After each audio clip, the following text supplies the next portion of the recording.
এ গোলাম, তুমি যখন ঘুমাইবে ছোট্ট একখানা দোয়া পড়ে তুমি ঘুমাইও।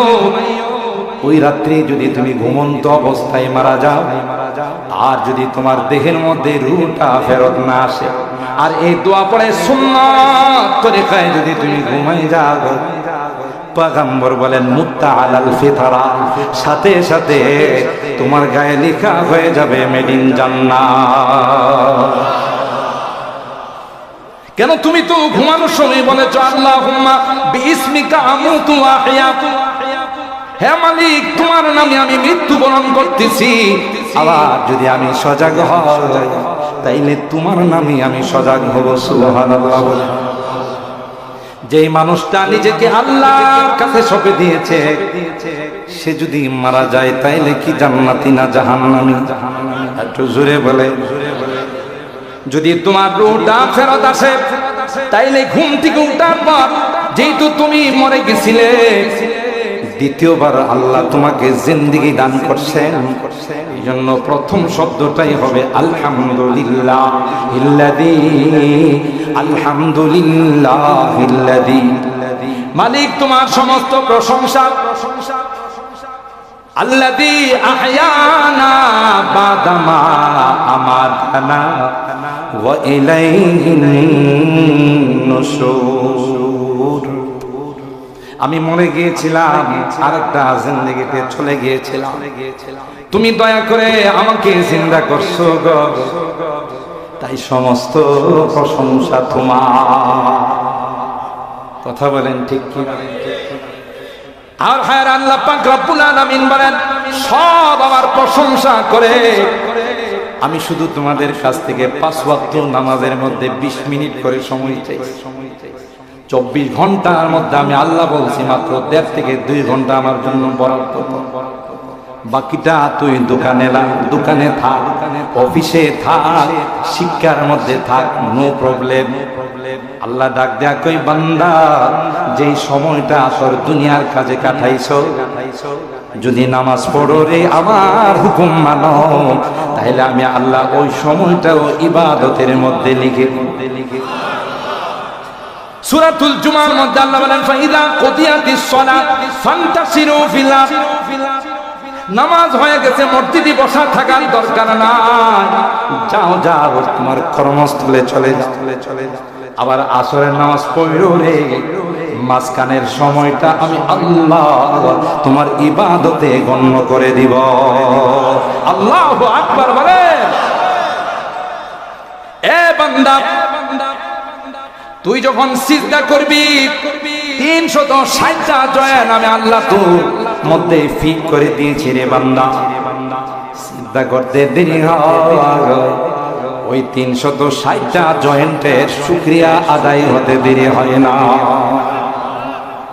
আকরাবু মা ইয়াকুনুল আবদু মির রাব্বিহি আইয়াকুনা সাজিদান লিল্লাহ। বুখারী শরীফের হাদিসের মধ্যে পয়গম্বর কয়, বান্দা যখন আল্লাহর কুদরতি পায়ে সিজদায় পড়ে যায়, সুবহানাল্লাহ, বান্দা যখন কপালটা আল্লাহর কুদরতি পায়ে ঠেকায় দেয়, তখন পয়গম্বর বলেন আল্লাহ এবং বান্দার মধ্যে এত কাছাকাছি হয়ে যায়, আল্লাহ ফেরেশতাদের ডাক দিয়া কয়, দেখতো আমার বান্দাকে যে জন্য বানাইছি, সে আমার কাছে সারেন্ডার করে, সে তার কপালটা আমার কুদরতি পায়ে ঠেকায়া কয় সুবহানা রাব্বিয়াল আ'লা। আমার রব তিনি তো পবিত্র, তিনি তো অনেক মহান। আল্লাহু আকবার বলেন। बुजुर्गी की नहीं हमको जरूरत, बुजुर्गी की नहीं हमको जरूरत, গোলাম अपना बना हमको खुदाया। কবি বলেন আল্লাহ যে গোলামির জন্য আমারে বানাইছে, সে গোলামিটা যেন করতে পারে এই সুযোগ আমারে তুমি করে দিও, এটাই যথেষ্ট। পয়গম্বর সারা রাত দাঁড়িয়ে ইবাদত করে, আল্লাহর গোলামি করে।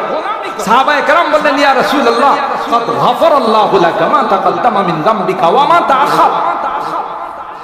আল্লাহ পাক আপনার আগের পিছনে সব গুনাহ মাফ করে দিয়েছে, আপনি কেন লং টাইম নামাজে দাঁড়িয়ে পাও মুবারক খুলে ফেলেন, খুলে যায়, এত কষ্ট করেন, আল্লাহ না আপনার সব মাফ করে দিছে।